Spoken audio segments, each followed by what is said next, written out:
Hello, and welcome to ST Biological's Crop Notes podcast. I'm Tom Vander Heiden, your host. Let's get our hands dirty and see what's happening in ag at this time. Well, the weather's kind of turned around a little bit for us, so this is a good news as we kind of look into the near future. So hopefully we'll have some drier, warmer weather to get this crop to move forward. In today's podcast, I really want to work with the opportunity of looking at the salts that are in the soil, where they're coming from, and how do we look at them in the future as we look at the breakdown of this soil, as we look at regenerative agriculture. We specialize at ST Biologicals in soil recovery, specifically from sodic and saline spots that are out in many of the fields in the upper Midwest. And in some of the very large operations of livestock are having some of the same issues of elevated salts where we're not able to grow a crop like we used to, or through irrigation we're putting on additional salts. And so as we look at that, that's one of the biggest things we need to really take a look at as we prepare for fall.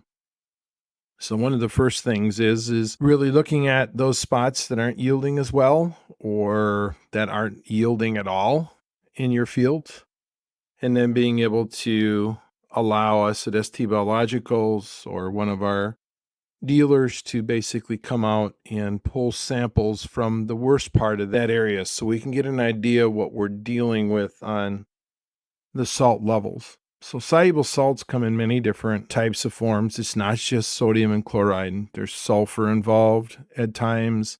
Of course, high sodium and high chloride are a major part of the salt issues. But also nitrogens can lead to excess nitrogens in certain areas, specifically in lower areas, especially with this year's rains. We're going to be dealing through a lot of those aspects that we have to take a look at.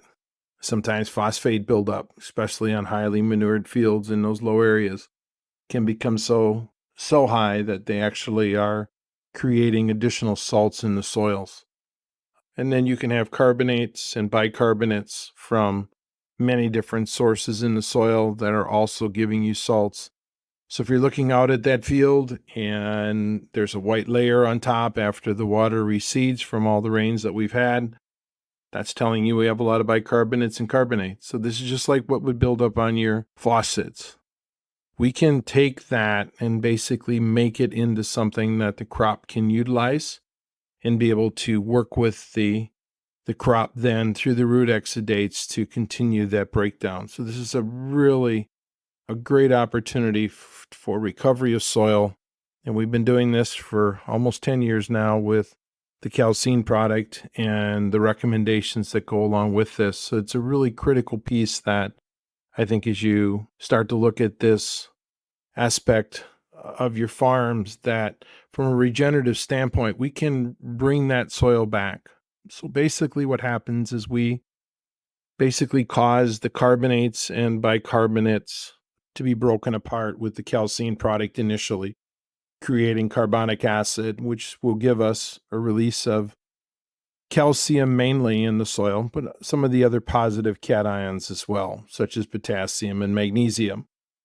And once we have that available calcium, then, so we're disassociating that bicarbonates that's there, the H2CO3s, and basically creating CO2 and water in the soil. And this allows us then to really break those bonds apart and make it into something that the crop can utilize as CO2 and as water as well. So this is one of the things that is really hard to kind of grasp your arms around as we kind of look into the future. But this is something that I think once you see it start to work, it's something then that becomes very easy for looking at and saying, I have these number of areas or this area of a field, or these fields are not performing up to what I think they should. So as we look at some of these areas, especially under irrigation, and as some of the aquifers get drawn down, those bicarbonates and carbonates in the water, sodium and chlorides in the water, are all building at higher levels and being applied.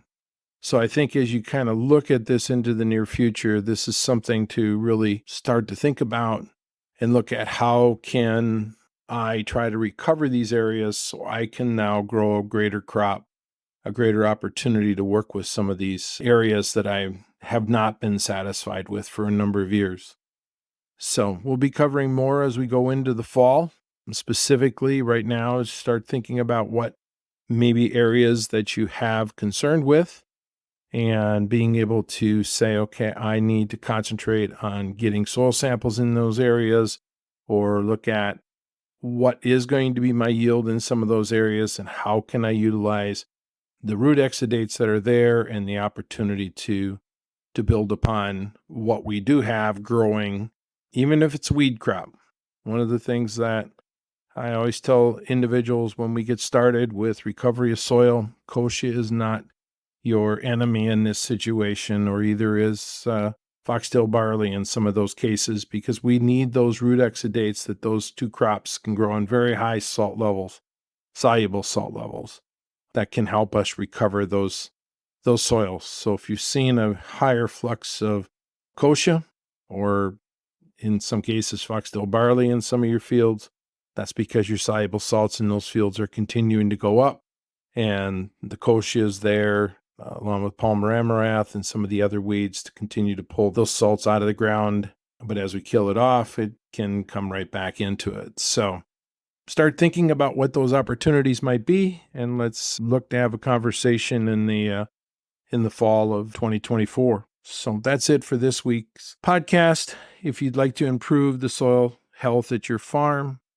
get in touch with the ST Biologicals team at stbiologicals.com. Thanks for listening. We'll talk more crop notes in the next few weeks. When soil speaks, we listen.